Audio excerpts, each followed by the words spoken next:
Good morning students. Good morning ടീച്ചറേ. സുപ്രഭാതം. എല്ലാവരും ഇന്നലത്തെ ഡയറി എഴുതിക്കൊണ്ട് വന്നായിരുന്നോ? വന്ന് ടീച്ചറേ വന്നേ. അപ്പൊ ഓരോരുത്തരെ അവരുടെ ബുക്കുകൾ തരൂ. ഇതാ ടീച്ചർ.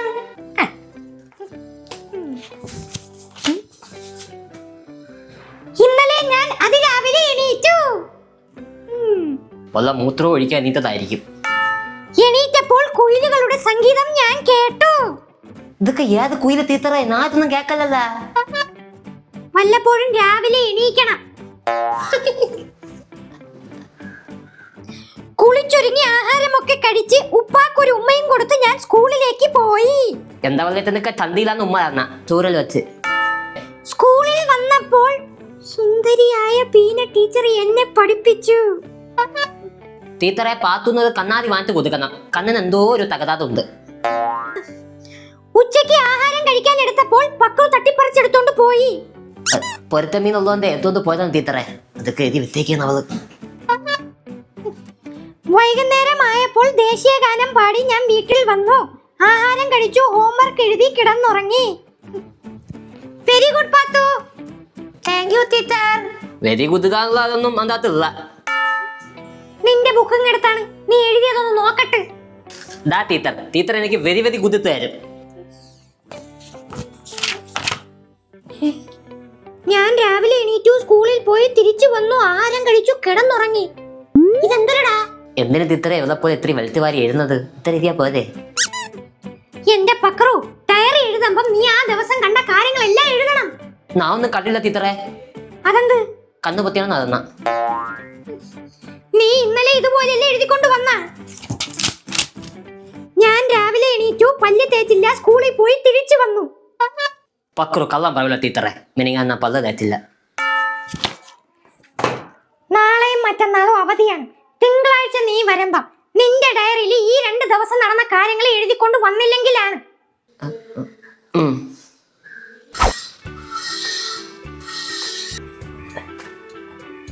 ആകാശത്ത് ആരെ നോക്കിയിരിക്കണ? കുയില് പാത്ത് പാന്ന് നോക്കുന്ന മതിയത്താ. സ്കൂൾ ഡയറി എഴുതാ ഒരുപാട് പാടുപെടേനല്ലേ?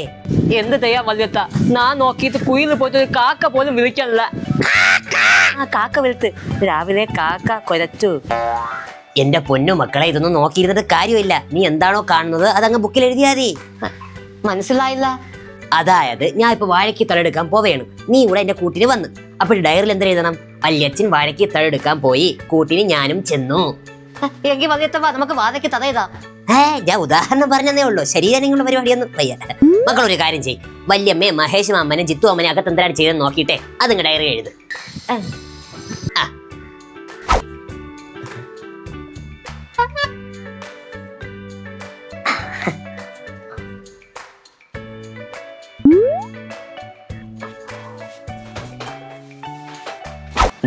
വല്യത്തും പറഞ്ഞ പോലെ ഞാൻ എഴുതി.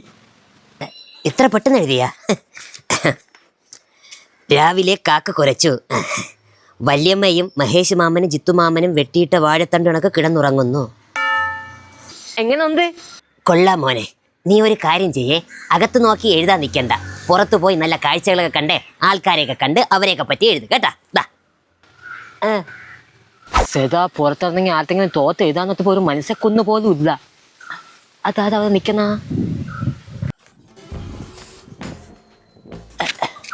മാമാ. എന്താ കൊച്ചിറക്ക? സവേ തേളണി മാമൻ. നാട്ടിലെ മുതുക്ക് ഗുന്ത തേളണി മാമനെ ഞാൻ കണ്ടു. എന്തിനടാ ബുക്കിൽ എഴുതിയ? സ്കൂൾ ഡയറി മാമ. ദിവസം നടക്കുന്ന കാര്യങ്ങളെ ടീച്ചർ എന്താ തെരിക്കൊണ്ട് വരാൻ പറഞ്ഞായിരുന്നു. ഗുണ്ടാനെ തെറ്റാതെ തന്നെയല്ലേ എഴുതിയത്? അതെന്നാ, അല്ലെങ്കിൽ നാട്ടിൽ ഇറങ്ങി നടക്കാൻ പറ്റൂല. മാമ എനിക്കൊരു ഉപകാരം ചെയ്യോ? എന്തോന്ന്? സ്കൂൾ ഡയറി എഴുതാനേ എന്തെങ്കിലുമൊക്കെ വേണം. അപ്പൊ ഒന്ന് സഹായിക്കുമെന്നാ? അതിനൊന്നും എനിക്ക് സമയമില്ല, വേറെ പണിയുണ്ട്. എന്തത് പണി? അതൊന്നും കൊച്ചു പിള്ളേർ അറിയേണ്ട ആവശ്യമില്ല. മാമ എന്നെ സഹായിച്ചാലേ ഞാൻ ചോക്കോബാർ വാങ്ങിച്ചു തരാം. ചോക്കോബാറേ?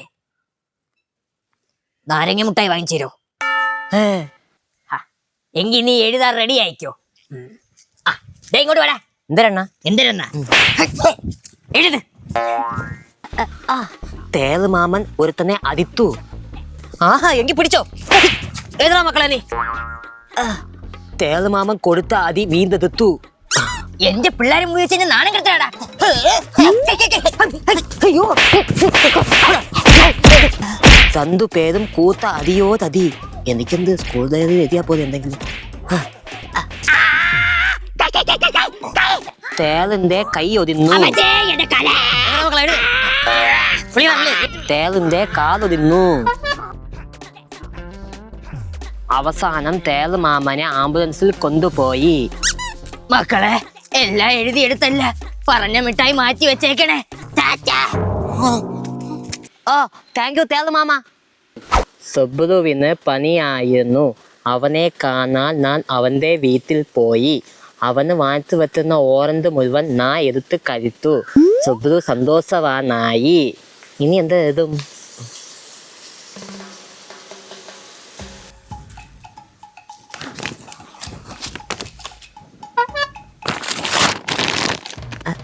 ഭവാനി അമ്മുമ്മ ശീതളൻ അപ്പുപ്പന്റെ പറമ്പിൽ കയറി തേങ്ങ എടുക്കുന്നു. അത് രസമില്ല. നാട്ടാരെ ഓതി വന്നേ. ഭവാനി അമ്മുമ്മ ദാ പറമ്പിൽ കയറി തേങ്ങ മൊത്തിക്കണേ.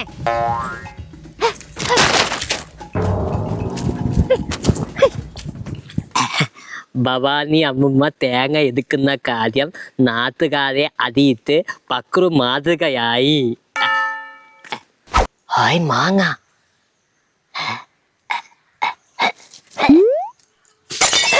ആരാ എന്റെ വീട്ടിലെ ജനലിലെ കല്ലെറിഞ്ഞ് പൊട്ടിച്ച?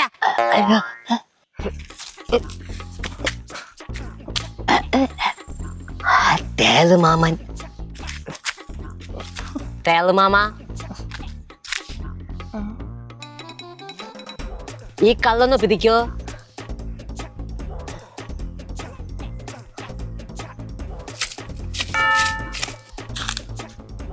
നീ ആടാ വീട്ടിൽ കല്ലെറിഞ്ഞ? അല്ല. പിന്നെ നിന്റെ കയ്യിൽ എങ്ങനെ കല്ല്? കല്ല്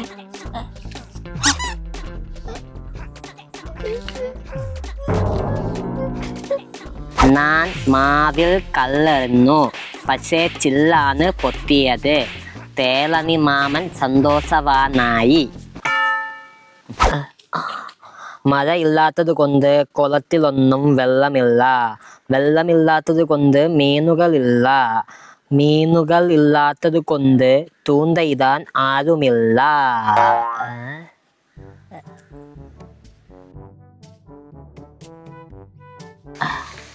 തെങ്ങ് വെട്ടുകാരൻ മാമൻ തെങ്ങിന്റെ മണ്ടയിൽ ഇരിക്കുന്നു. ശിവനന്ദയുടെ അച്ഛനാണ് ആ മാമൻ. മാമനെ നോക്കിയപ്പോൾ എനിക്ക് ഒരു കാര്യം മനസ്സിലായി. മാമൻ നിക്കറിത്തിട്ടില്ല. മാമ തെങ്ങിന് പാമ്പ്. ശിവനന്ദ നാളെ സ്കൂളിൽ വരില്ല. മാമൻ തെങ്ങിൽ നിന്ന് വീണു കാലൊതിന്നു. നേരം രാത്രിയായി. ഞാൻ തിരികെ വീട്ടിൽ വന്നു. വരുന്ന വഴിക്ക് വിശന്ന് വന്ന ഒരു മാമന് ഞാൻ കിൻഡർ ജോയ് മേടിച്ചു കൊടുത്തു. അതിലെ മിഠായി ഞാൻ തിന്നു. ബാക്കി ആ കളിപ്പാട്ടം മാമന് കൊടുത്തു. മാമൻ സന്തോഷവാനായി. ഡേയ് എന്തരായി? രാവിലെ തൊട്ട് തുടങ്ങിയതാണല്ല, തീർന്നു വല്യത്ത. എല്ലാവരും എഴുതി. പക്ഷേ വല്യത്തിനെ പറ്റി മാത്രം എഴുതാൻ പറ്റിയില്ല. ശേ, അത് മോശമായി പോയടാ മക്കളെ. വല്യച്ഛൻ്റെ പ്രധാനമായിട്ട് എഴുതാനുള്ളത് തന്നല്ലേ. ഇപ്പൊ എഴുതാമേ. വല്യമ്മ ഇങ്ങ് വന്നാ നീ. എന്തരടാ? ഇന്നുത്തക്കെ വല്യത്ത അപ്പത്തെ വീട്ടിലെ സൈലേന്ദ്രി മാമിയത്ത് കുതിക്കഥവെന്ന് സംസാരിക്കുന്നേ ഞാൻ കണ്ട്.